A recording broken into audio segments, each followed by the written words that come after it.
in the DGA's call to action. We have to be biased to action. If we wait for perfection, it'll never happen. I think we really need to anchor this on strategies of the governments in order to craft out the strategic partnerships, the goals, and the accountability framework to make this a reality. To this end, ICRISAT has been working on country strategies over the last year, and I'm happy to share those with all of you. I think it's a good framework. It builds off of what we developed at the Bill and Melinda Gates Foundation, but really never replicated it in countries. And I think we need a structured approach to this. So as was mentioned by our colleagues in the private sector, we can be very intentional around the partnerships, especially with the private sector, to scale up sustainable solutions that create economic opportunities and employment for youth and prosperity for the continent. Thank you. Thank you. I see a wind of change. We're all becoming more positive. We're not going to concentrate on the constraints and the problems.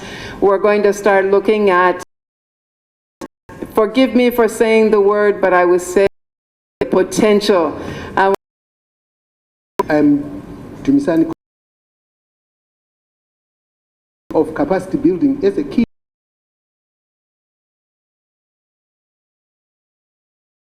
Sorry. Yeah. It experienced a number of. I have worked in us and have great difficulty making it count and all kinds of challenges. Here we are fortunate to have somebody who has been placed in a position of authority and funds, and who has a commitment for the continent and has taken political future. So really, this is an opportunity that we shouldn't let slip. And in addressing this opportunity, let's also not be only mindful of the technology. We have to be careful about the enablers that will allow these technologies to come to fruition. And it's a bit unfortunate that we didn't have enough time to actually discuss the policy presentation and the capacity development presentation. In the first place, they were brought to the very last, when all these group works have been done over the last 2 days. And then they didn't even have a platform to receive specific questions. We cannot treat this thing in that same way. You know, these things have to be part of it. So I would like to encourage the FARA and also IFPRI, who handle those. They will need to basically think beyond the presentations. You know, if we talk about reside in IFPRI, policy, so they will need to develop that. And at the same time, there will be certain things that it's a very good opportunity, and we all have a responsibility to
part. We must also remember that the capacity development is not about us alone in the program. It's also the country demand for capacity development. That's where the crux of the matter will be. So we will have to discuss, again, the bank is here, the time frame that we put the matrix together and do some priority setting to send to the bank what should be in the document. But the bulk of it will come from the countries who are going to take the TAAT on board and take the loans. Then the next point the next question was that, of course, the capacity development is big. Yeah, let me assure you, it has always been a big issue looking at capacity development on the continent. It's a huge issue. But we have always worked as a consortium. It's not just the small secretariat in Accra that's going to do anything. We started by saying this is going to be done by the Science for Agriculture Consortium. These are 5 institutions that have come together to form a consortium. So we are very broad, both vertically and horizontally, to be able to coordinate these demands and then do the audits and the institutional analysis. That's one thing that FARA does and does well. The analysis that then comes out to explain who has the capacity to do what. Then other question was on the canvas, yes. Now, we decided to present the TAAT business model from the perspective of the strategizer, the business model strategizer. This is a standard model that has those 9 segments that forces you to answer the hard questions about any initiative that you are putting forward. So you are forced to ask questions about your client. Who is it that you are doing the TAAT for or the capacity development for? And what is your value proposition? What is so special about TAAT? Or what is it that TAAT will do that nobody else will do? What is it that the CG, FARA, ADB collaboration would do on this continent that nobody else will? You have to put forward a value proposition. And then you have to explain how you're going to reach your clients. So you have to explain your channels and the way you reach them. And we talked about building on existing initiatives. Then you have to look at, then what are you selling? What are the activities you are selling? So that's where all the activities that we are proposing will need then to go through that test to now put the activities that you are selling to the project. Then, of course, issue of partnerships, the linkages, the institutional linkages, you need to be very transactional about it. So you have to ask the question, what's the value add in any partnership that you put together in order to deliver on the TAAT? And of course, you have to constantly be asking yourself, what are the revenue incomes going to come from, and what will be your cost structure? So at the end of the day, when you use that canvas to be able to present an initiative, you become as transactional as possible. And I thought, since the bank was asking us to be transactional, that canvas gives you a great opportunity to present the TAAT from that perspective. So that was by way of presentation, that answers your question in terms of that. The last question was, what's the FARA strategy? I think the ED has already alluded to the fact that we have put forward the Science Agenda for Agriculture in Africa, which spells out the continental strategy that is going to drive application of science on the continent. And it's been developed within the context of the Comprehensive Africa Agriculture Development Program, CAADP. So we're looking at the science agenda as the CAADP element of implementing a science-driven transformation at the country level. Our strategy for capacity, therefore, has centered on building implementation capacity. So providing that support around demand. CAADP wants to implement. So the question is, countries must have demand. And a country having demand is a capacity issue. I mean, if you don't know what you want, others tell you what they think you want. So countries themselves must really build their capacity to articulate their demands and be able to source it. So our strategy has been always a two-pronged approach of a demand-driven approach that looks at the supply side of demand of capacity and the demand side of capacity. We talked about e-capacities, we talked about ACT-staff, we talked about our work in agribusiness Unibrain. They're all coming to bring the two sides together, overlay it, and tell the continent where the gaps are. Thank you, Irene. That's been... Thank you very much. And you recall that her presentation and that of the DG as well was very comprehensive this morning. Again, remember you can download the presentations. I hope it's working now. The link is working now, so that you can download those and have that as a reference material. Well, this is where I'm going to draw the line for this session. I just want to thank all of you. I mean, this has been a phenomenal, I was a little bit, well, I don't usually get too afraid, but I was a little bit nervous about the number and the caliber of all the people that were coming. And I said, me, a small girl, small Iowa farm girl, coming and standing in front of all these people, and you have just been absolutely marvelous. I want us to remember that this is a process. It's not completed. It will never be completed. Things will continue to change. We have seen that along the line. We have seen many times that things do change, and what we set out to do under a certain set of conditions change, and we have to be flexible. We have to modify what we wanted to do. But that's all part of the challenge. And as we had ended the question and comment session, let's look at it as a challenge, not as something that will overcome us, but something which we will overcome. And now I would like to leave you just with one little joke, all right? So that as I'm leaving, I hope you will be smiling. And for those of you who have heard this before,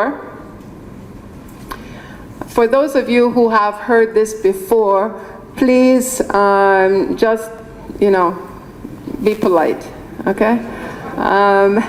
By the way, after this, I'm not ending it. Ken is coming up to end everything, but I am going to go and sit down. And what I would just like to tell you is this little story about what happened to me many years ago. And it's gender related, because we haven't talked that much about gender. And as a gender specialist, I'm a little nervous about that. So I'm going to end it with gender. And that is several years ago, I was doing some work for, actually for the World Bank, and it was in Benue State.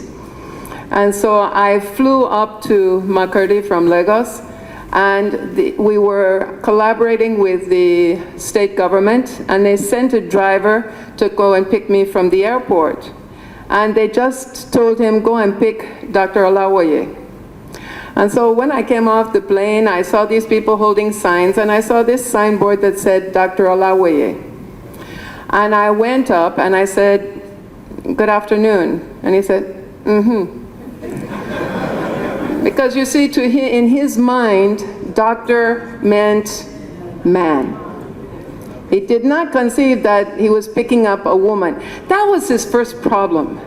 And then he figured Olawoye was an African name. And so the poor man was standing there expecting a black man to come up, and he got this white woman instead. Thank you all very much. God bless you.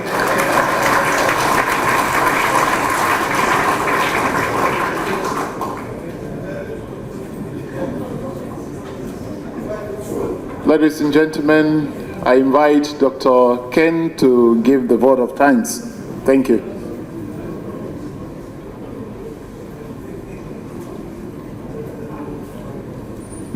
All right. This is the section we've been looking for the last 3 days. Everybody's been saying, I wish Dashiell would get up there and close this meeting. Well, I finally came. So how are we doing?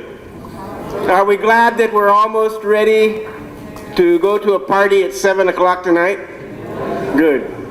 Excellent. Now, yeah, this is closing ceremony, but I can't close until I ask a couple questions. Oh, Janice, hey, we thank God.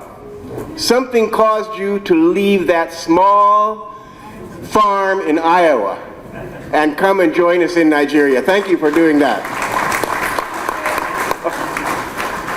Can I say not something, but someone? Okay, we got that straightened out. Very good. Now, I just want to find out kind of where is our mind at right now, what are we thinking? And to do that, I have to have a little bit of audience participation.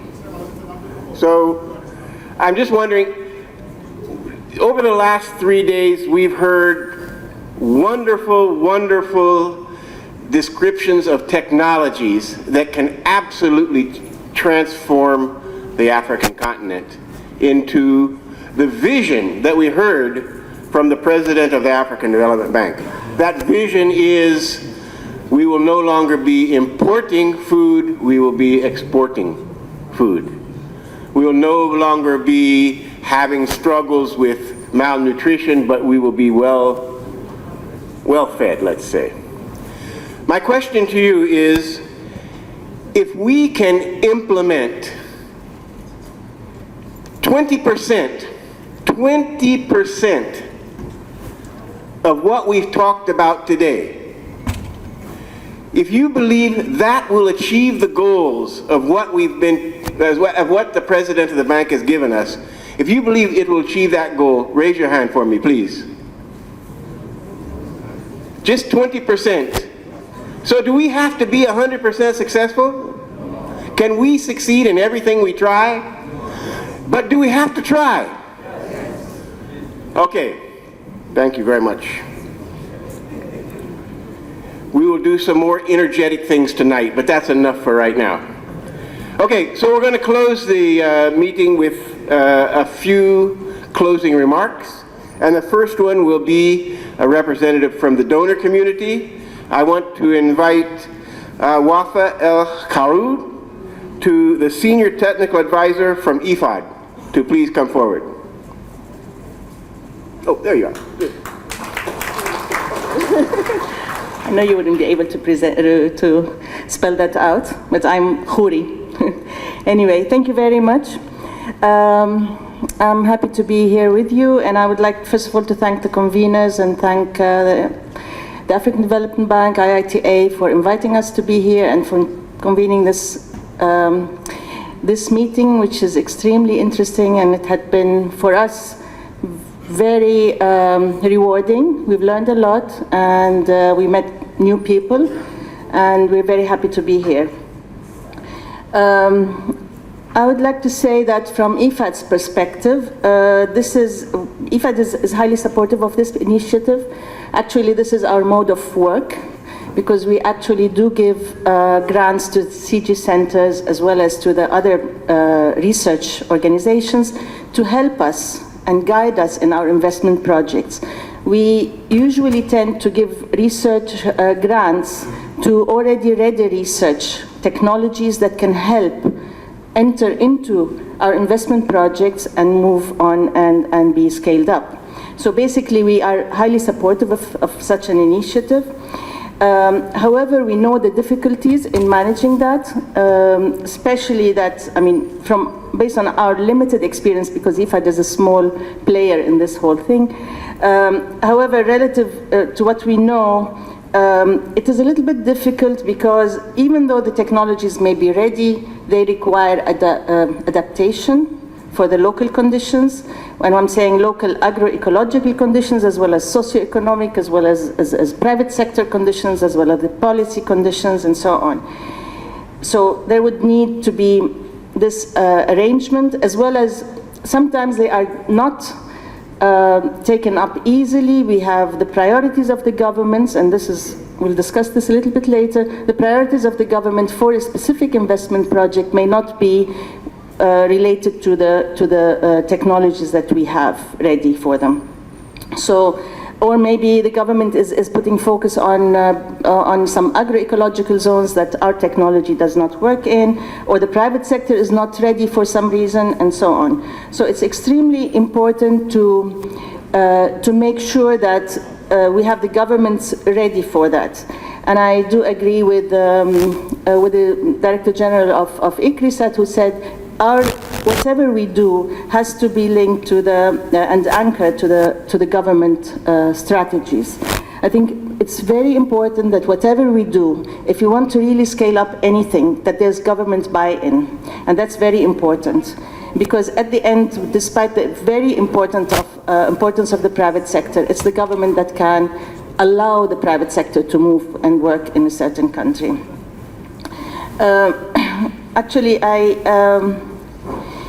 I think this is a great opportunity and that we have here. And again, there's a great potential. Malo, I'm insisting on the potential again, which is good. There's a great potential and great opportunity for us to move on and bring things forward. I'm also very positive and optimistic in this case, and I do believe that whatever we do, even if it's a small part of where our objectives are, we can do something and move forward. It's very important that we work together within the government strategy, but it's important that we do the lobbying. And I'm insisting that we do some lobbying with the governments, and that is the responsibility of every single person here, whether we're development agencies or farmer organizations or research or CG centers, NARS, the private sector. Each of this group has its own community, and lobbying is important to move the things forward. And making sure that the governments are aware of the importance of the technologies that we have. I think this is a timely activity, and regardless of what we will be calling the clearinghouse and whatever form it will take, and I'm sure it will take some form based on the discussions and the concerns or whatever ideas that came from today's discussions, that will be a needed structure or a needed information, whatever comes out of it, it's something that is definitely needed, and we would look forward to see what kind of a form it will take. Again, I will just say thank you for everybody. It has been really very interesting to be here, meeting a lot of new people and old friends, and we're looking forward for the results of this great opportunity. Thank you for having us here.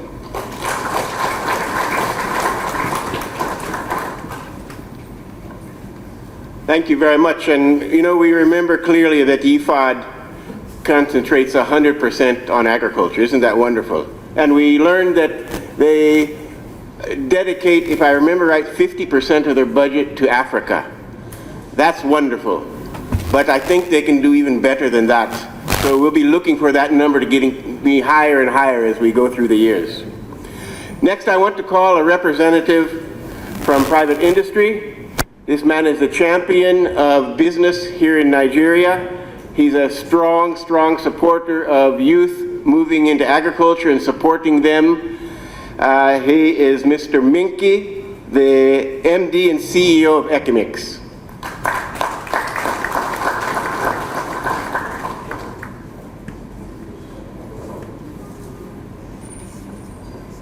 Good afternoon, everyone. I enjoy Dr. Dashel always doing the closing remark because he makes me feel so important each time I come up here. The last remark he gave me, he said, you know what? Very few people have gotten a standing ovation in this conference. He mentioned names and he said, you are one of the 3 distinguished people. You can imagine how that makes you feel. If somebody tells you that before this great audience, you given the opportunity to give a closing remark.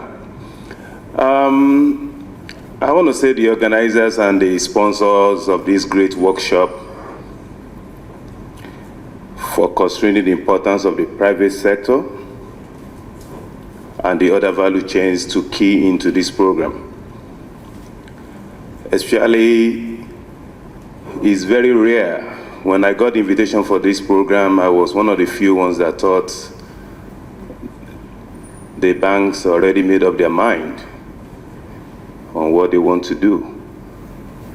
But I must commend the ADB team, because during those sessions, they were there to listen to everything you have to say.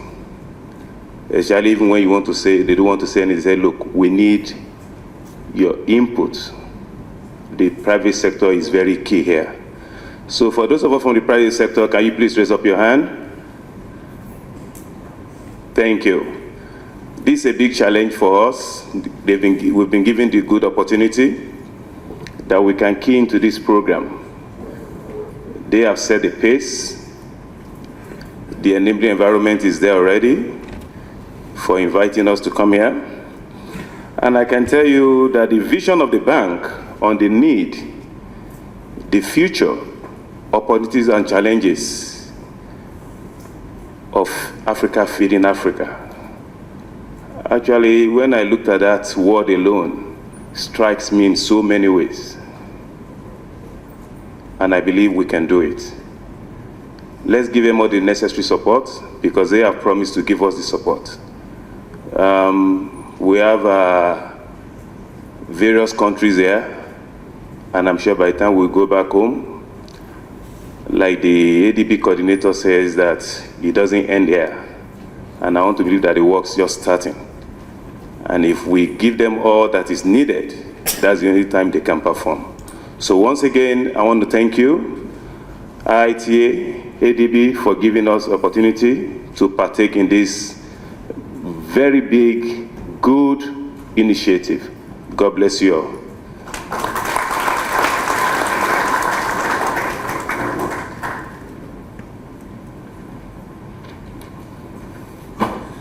Thank you very much. And, you know, I really think that we need to redouble and even re-triple our efforts to really get private sector involved in all that we're doing. And, you know, actually, Nigeria is the easiest country to get the private sector involved. In fact, even if you don't want them involved, they'll come and knock on your door and demand to be involved. That's how strong they are. But we know it's not that easy in every place in Africa. We've heard some great, great things over the last couple of days about wheat in Nigeria. And I'm delighted that I can introduce the director of Lake Chad Institute, Dr. Olabanji, to the microphone to please come and give us some words. Please come forward. I guarantee you, you come back to Nigeria 3 years from now, you'll actually have to go to the north. And you'll have to be there in December, January, February. You're going to see a sea of wheat. Janice, you'll think you're back in Iowa if you go up there. It's going to be beautiful.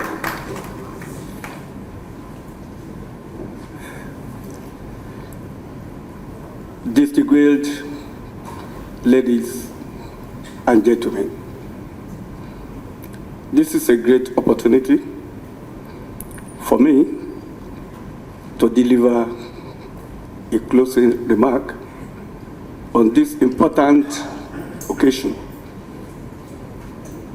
This is our dream. Africa feeding Africa. I believe we can do it. When we started the wheat project, people were skeptical. Even Nigerians believe we cannot grow wheat. But today, they are all convinced. The government of Nigeria is giving us all the support needed to be self-sufficient in wheat production in this country. Yesterday, when I heard one of the participants talking about the political will of our government, I believe the government in Africa has the political will to support agriculture we have no choice in Africa than to diversify our economy. And it is only in agriculture we can make impact in the life of our people. We must have passion for our profession. We must have passion for agriculture. And we must have passion for our continent. We cannot continue to import food crops into this country. Before, I'm happy we are talking of potentials. We cannot eat potential. We must grow it. And this is the right time for us to grow this potential.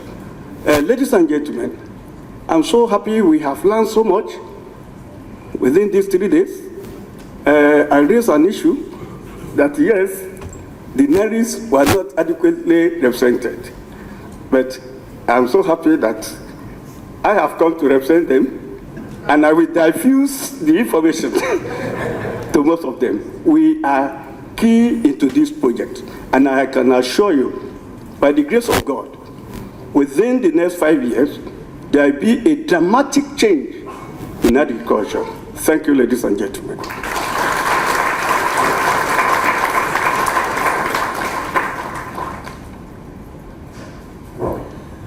Thank you very much, Dr. Labanji. We appreciate those kind words. Finally, we're going to have some very inspiring words from the Director General of Africa Rice. He's going to lead Africa forward so that we stop all of this rice importation and have millions and millions of farmers here in Africa growing wonderful rice crops, being processed into that high quality rice that we love to eat every day. Harold Roy Makale, please come forward.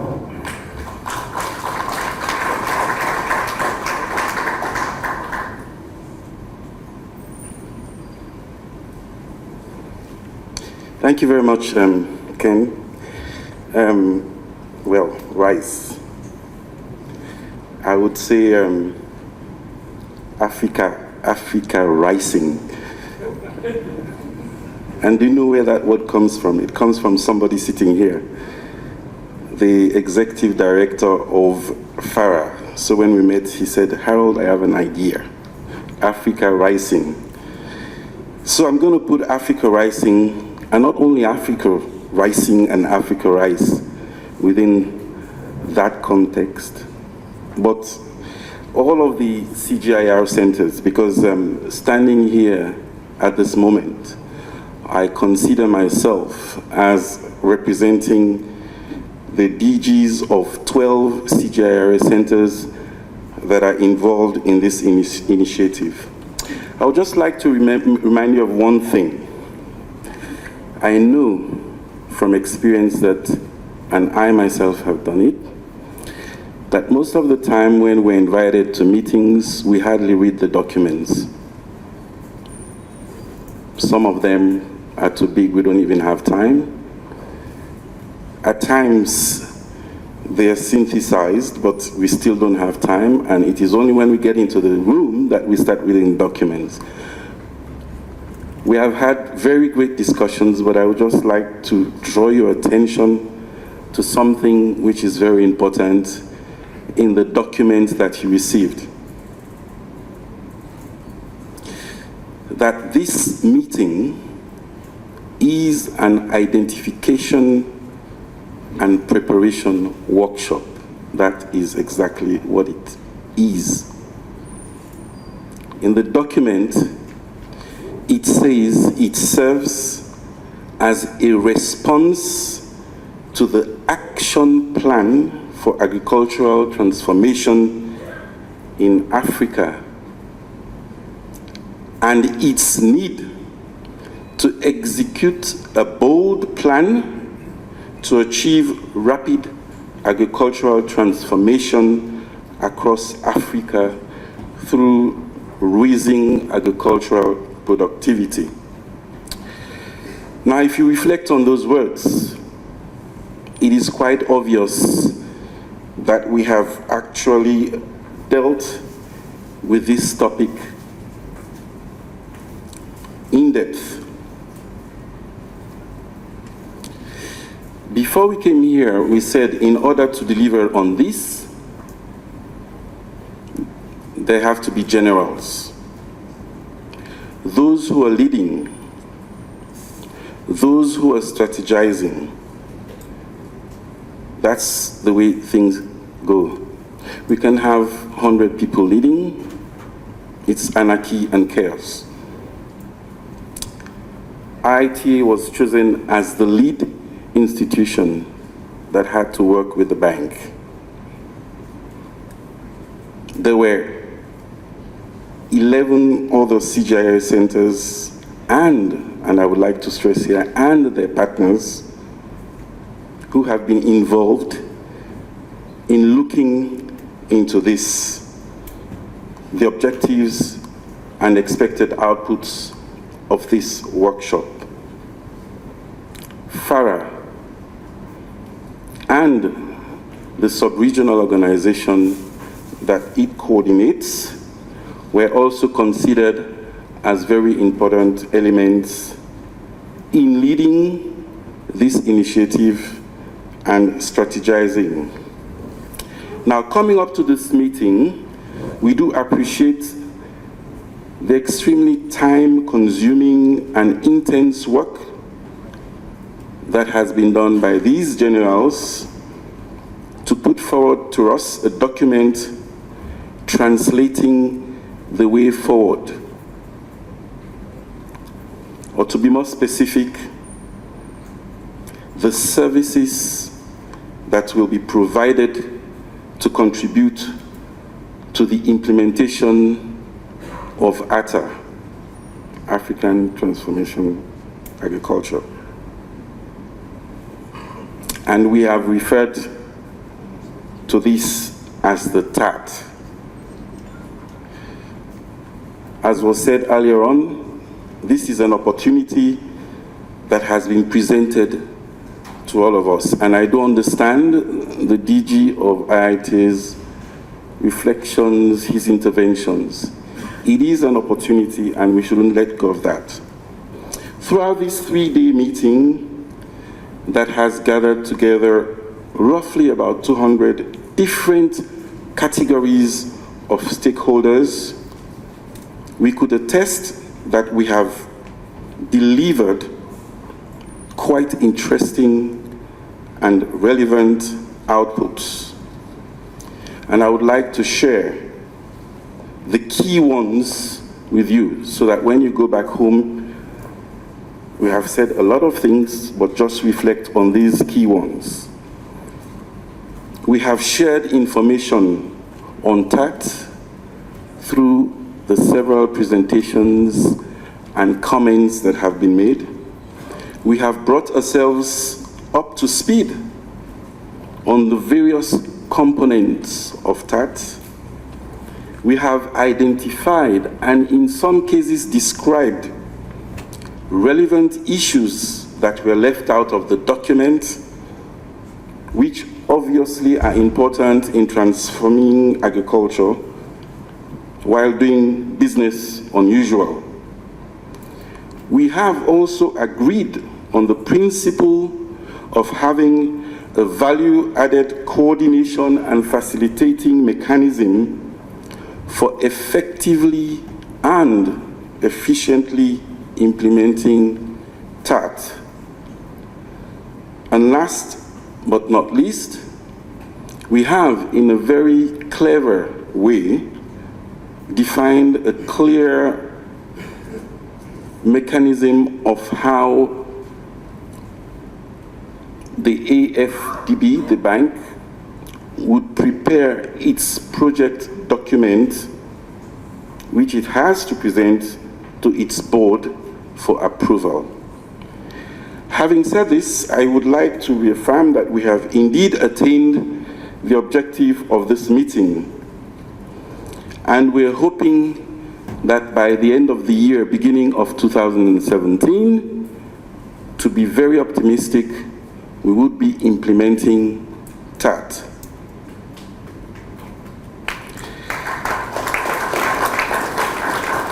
What remains to be said now is that on behalf of the 12 CGIAR centers, I would like to thank all of you for coming to this very important meeting. And also in particular to my fellow colleague DG of IITA and his team for hosting us, providing good food and overflowing water holes to quench our thirst, squash cuts to release our anguishes developed during the day, golf course to keep our weary bodies in shape, and of course to dispense some of the calories that we took up during lunch and dinner. And mind you, there is still a sumptuous dinner awaiting us tonight. And just a little anecdote. When I was at ICRAF as regional director for Western Central Africa, this was quite a few years back, I had a boss who said, Harold, so I was organizing a workshop, and I gave him my budget. And he looked at it, and he drew his hand right down the page and said, I'm not going to approve this workshop. So I said, why?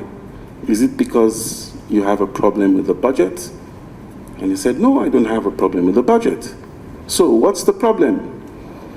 And he said, I haven't seen a budget line for dining, whining, and dancing.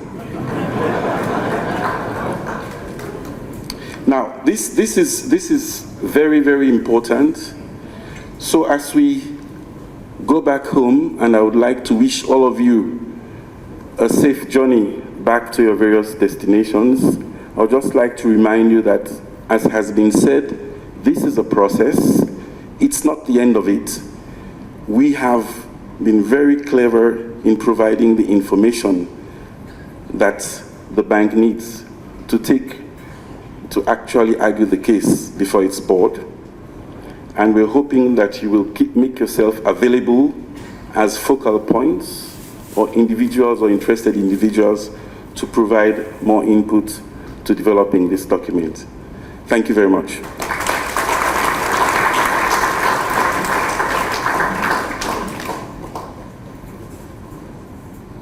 Harold, thanks a lot.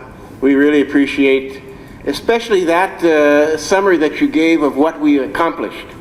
I think that was absolutely perfect. Thank you very, very much.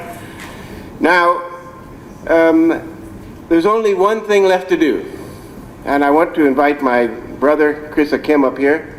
He could come and stand beside me for just a second. He's going to give the vote of thanks, but I have to say something before he does that. I'm worried that when he gives his vote of thanks, he might forget one person. So I'm going to go ahead and thank that one person, and I'll let him take care of the rest. We've had a very strong team organizing the actual workshop, and the leader of that team is Chris Akim. Let's all give him a big thanks.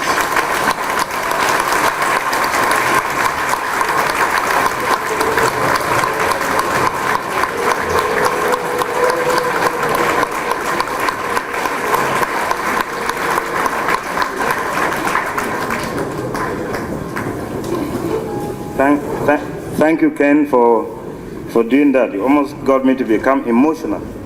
Anyway, I will break it. My DG, normally when he stands here, he always starts with a football analogy. But I'm not that brave, I'm not going to go to that direction. But I will start with another analogy. I'm thinking of a wedding feast. This rich man who had a wedding feast. And then he sent out his servants to invite people to come to the wedding feast. On the day of the feast, he received a lot of feedback, and it was all about excuses. One person said, no, I need to go and bury my mother. One said, I need to go and organize the wedding of my own child. So there were a lot of excuses. The place was set, but all the invitees, there was nobody. At the end, he sent out his servants, said, go out to the streets and bring in anybody who is there ready to feast. And at the end of the day, the hall was filled and the people married. The good thing is we did not have to do that. When we sent out the invitations, we were wondering what the response will be. Thank you very much for helping also that we didn't have to send out anybody to the street to bring in people here. Because believe it or not, we have a lot of technicians on campus who would have filled this hall and overflow. Okay, so I want to thank everybody sincerely for honoring the invitation. We are really pleased that 12 centers were invited and we have 100%. I'm not sure there are a lot of occasions that you score that 100% mark. And for my very good colleague and friend, Dr. Olabanji, how many from the National Research System are here? Please just raise your hand. Dr. Olabanji, if you stand up and make a count, you'll see that it's quite substantial. We really made the effort and reached out to many. I want to appreciate those who took a lot of pain and difficulties with a lot of poor flight connections to be here. I know of some who are going to spend 2 days on the way. Colleague from Central African Republic, just to get back. That is how much pain it took to get here. So we really appreciate all our friends who came here. More specifically, I want to thank the AfDB, African Development Bank. The DG said it, everybody has echoed it. It's an opportunity that they gave us. They gave us the CG centers, basically to see how we can augment the dwindling budgets, and then how we can create more partnership with our NAS by taking a lot of those our technologies which are on the shelves and making sure they are available. We want to specifically thank you for giving IITA the opportunity to lead this initiative. It shows a lot of confidence you place in us. We appreciate the strong team that is here. In my belief, is one of the largest AfDB team to come up with a program of this nature. 16 in number, excluding the big bosses. So to me, that is very significant and important that they place in this. Let me also thank the CG consortium. The Fund Council leader is here with us. He's been patiently contributing. He challenged us right from day one, reflecting on the forest, making those of us who live on campus here, who have been taking the value of that forest for granted, to really start looking and say, this is a place to go and reflect. So thank you very much, the CEO of the Fund Council. There are many development partners here. We decided to call them development partners, but to make it easy, the donors. We are really looking at you as the donors. We're looking forward to you joining hands with the AfDB to make things happen. I know that you are going to take the message back to your various bosses with a commitment so that the commitment can be made to be a reality. We look forward to working with all of you to make sure that Africa indeed fits Africa. Yes, the private sector. This is one of the meetings that we've had to reach out and bring a lot of them on board. Midway in the invitations, I was asked to give a summary at the AfDB of those who had invited. And I thought we were doing very well with the private sector. My list, and the message was, we can do more than this.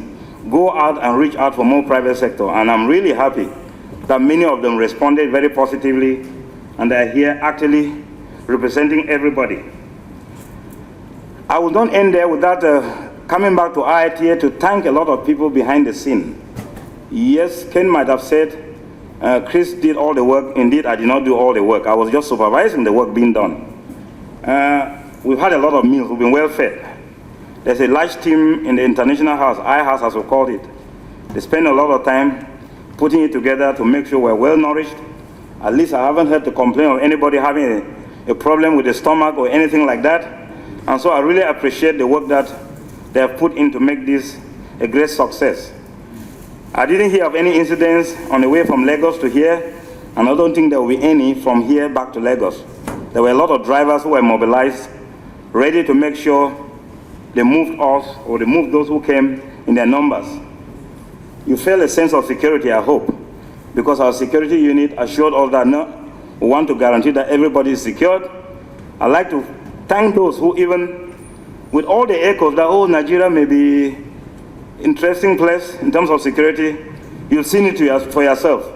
I hope you take the message back to wherever you're coming from, that Nigeria is indeed secured, or at least IIT here, we are secured. So I want to thank everybody. I realize that whenever things happen like that, there are always some lapses. If there's one lapse or another, we want you sincerely excuse us. I know that when we started the very first day, there were a few people who had to wait a little bit more than usual.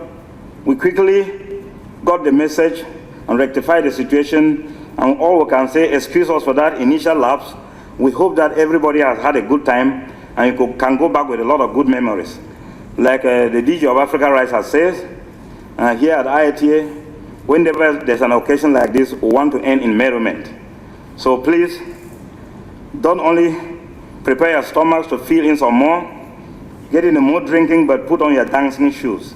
Because we shall be eating, we shall be drinking, and we expect you also to dance.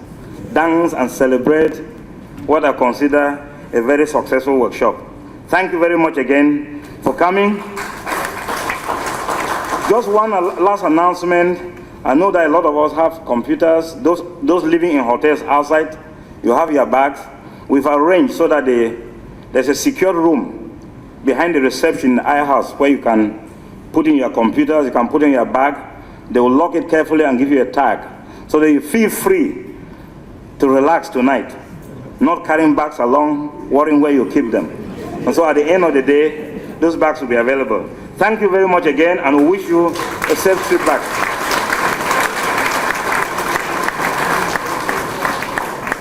All right. Dr. Ken, do you want to say something? Announcement? No, Okay, so God will give some announcements, but I'll give the first announcement. We have a tour starting at 5 o'clock. I'm sure we're going to end, starting at 4 o'clock, not 5 o'clock. Starting at 4 o'clock, and we might even leave early if the buses come on time. The stops are going to be cassava peels processing into animal feed, Aflasafe, Najumax. We'll go to the fish ponds managed by the youth, and then we'll see some more activities with the youth on cassava processing and other value addition enterprises that they've started. So there will be 2 different groups, but after we finish here, the buses will be out there, and whoever gets on the buses first will get to go on this. It's the same tour that we had on Tuesday, only of course this one will be even better than the one on Tuesday. Thank you. Yeah, the last announcement. This is for those that are flying tomorrow, 11 o'clock and 12 o'clock to Kenya and other parts via Lagos. Departure is 4 o'clock this evening to the hotel. From the hotel, you check out. You will overnight in Lagos, and tomorrow by 11 o'clock, 12 o'clock, you board your flight back. We're sorry for those that are affected by this because you won't be part of the dinner tonight, but 2 buses will be outside there, so please just join the buses so that it takes you to the hotel for you to check out. Thank you. I'm told that this is the end. For those that want to have a tour, the buses are outside 4 o'clock.